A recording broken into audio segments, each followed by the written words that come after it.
Assalamualaikum warahmatullahi wabarakatuh. Kembali lagi dengan saya Irfan Maulana. Di video learning jurnal kali ini saya akan membahas pertemuan minggu lalu tentang teknik peliputan berita dan lain-lain. Dan kebetulan minggu lalu teman kelas saya yang melakukan presentasi terkait penulisan berita dan artikel. Di sini saya akan sedikit mengulas tentang teknik peliputan berita. Nah, di sini menurut Haris Sumadiria, berita yang baik adalah hasil perencanaan yang baik. Kita harus bisa mencari dan menciptakan berita. Ada 3 cara yang dapat digunakan jurnalis untuk mencari dan mengumpulkan fakta dalam proses peliputan. Ketiga cara tersebut yaitu pengamatan observasi, wawancara, dan riset dokumentasi. Selanjutnya, di sini saya akan menjelaskan teknik observasi secara spesifik. Nah, teknik observasi di sini adalah pengamatan yang dipakai jika jurnalis langsung menghadapi peristiwa. Jadi, ia secara fisik berada di tempat peristiwa terjadi dengan menggunakan ketajaman indrawinya untuk menangkap kesan. Jurnalis mengumpulkan semua fakta yang dapat dilihat, didengar, dibaui, diraba, dan dirasa. Nah, teman-teman, yang kedua ada teknik wawancara. Teknik wawancara di sini digunakan untuk memperoleh fakta tentang apa yang dialami, apa yang dilihat, atau apa pendapat maupun harapan seseorang berkaitan dengan suatu peristiwa. Nah, yang ketiga ada teknik riset dan dokumentasi. Teknik riset di sini, teknik riset dokumentasi dipakai untuk mendapatkan fakta tertulis, baik berupa angka, jumlah, besaran, baik dalam bentuk tabel ataupun tidak, ataupun teks tertulis, surat perjanjian, surat keputusan, dan lain-lain. Nah, di sini ada sedikit penjelasan lagi tentang teknik penulisan berita. Nah, teknik penulisan berita di sini memerlukan teknik tertentu agar menghasilkan berita yang efektif dan efisien, sehingga dalam penulisannya dibutuhkan rumusan yang dapat digunakan oleh jurnalis.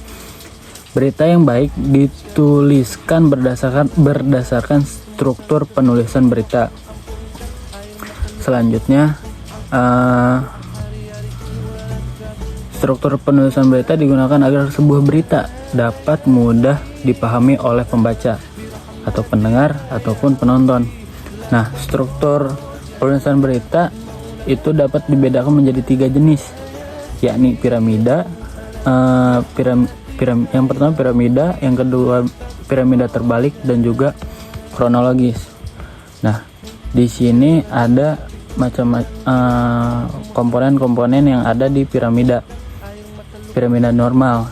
Yang pertama ada lead, niche, body, dan yang terakhir body lanjutan. Yang kedua ada piramida terbalik. Piramida terbalik itu yang pertama ada judul, lead, tubuh berita, dan juga ekor. Nah, teman-teman, yang terakhir ada kronologis. Kronologis di sini dapat dijelaskan yaitu penulisan jenis ini tidak dikategorikan dari yang paling penting hingga kurang penting ataupun sebaliknya. Struktur kronologis disesuaikan dengan urutan waktu ataupun urutan masalah. Hal ini dikarenakan setiap informasi memiliki nilai berita yang sama, sehingga penulisnya harus berurutan. Nah, yang selanjutnya ada reportase berita berdasarkan undang-undang pers dan kode etik jurnalistik. Nah, untuk menjaga praktik pers yang bebas dan bertanggung jawab dalam menjalankan tugasnya, seorang jurnalis berkewajiban untuk mentaati kode etik jurnalistik, sehingga peliputan berita yang dilakukan jurnalistik benar-benar sesuai dengan aturan dan etika profesi jurnalistik. Hal tadi tercantum dalam Undang-Undang Nomor 40 Tahun 1999 tentang Pers pasal 7 ayat 2 yang berbunyi wartawan adalah profesi yang memiliki dan harus mentaati kode etik jurnalistik. Selain dibatasi oleh ketentuan hukum dalam Undang-Undang Pers yang tadi dijelaskan nomor 40 tahun 1999, wartawan haruslah tunduk dan berpegang pada kode etik jurnalistik. Kode etik jurnalistik ini terdapat 11 pasal yang memberi rambu-rambu kepada wartawan dalam menuliskan berita, sehingga seorang jurnalis dapat bertanggung jawab atas informasi dan berita yang disajikan. Nah, selanjutnya di sini ada mungkin 5 dari 11 pasal kode etik jurnalistik. Yang pertama ada independen, akurat, berimbang, dan tidak beritikat buruk.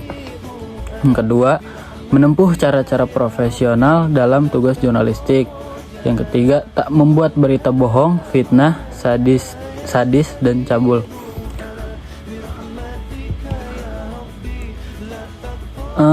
Yang keempat, tak menyalahgunakan profesi dan tak menerima suap, mengambil keuntungan pribadi. Yang terakhir ada menghormati kehidupan pribadi narasumber kecuali untuk kepentingan publik. Jadi segala segi kehidupan seseorang dan keluarganya. Yang kesimpulannya, teknik peliputan berita ada 3 jenis, ada teknik observasi, teknik wawancara, yang terakhir ada teknik riset dan dokumentasi.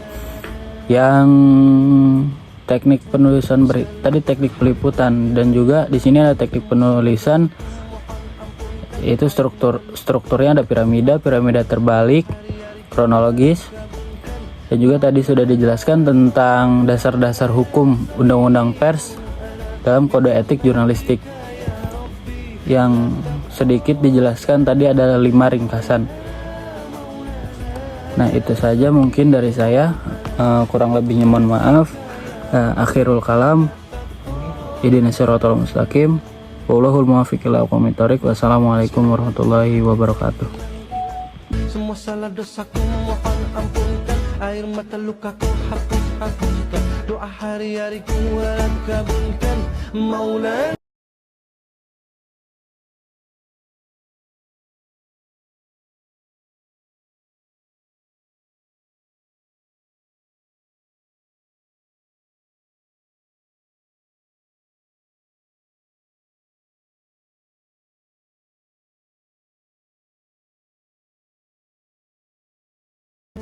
Segala duka hatiku hilangkan, semua salah dosaku mohon ampunkan, air mata lukaku hapuskan, doa hari-hari ku kabulkan Maulana, Maulana ya sami'u ana birahmatika ya Rabbi la taqtarjana.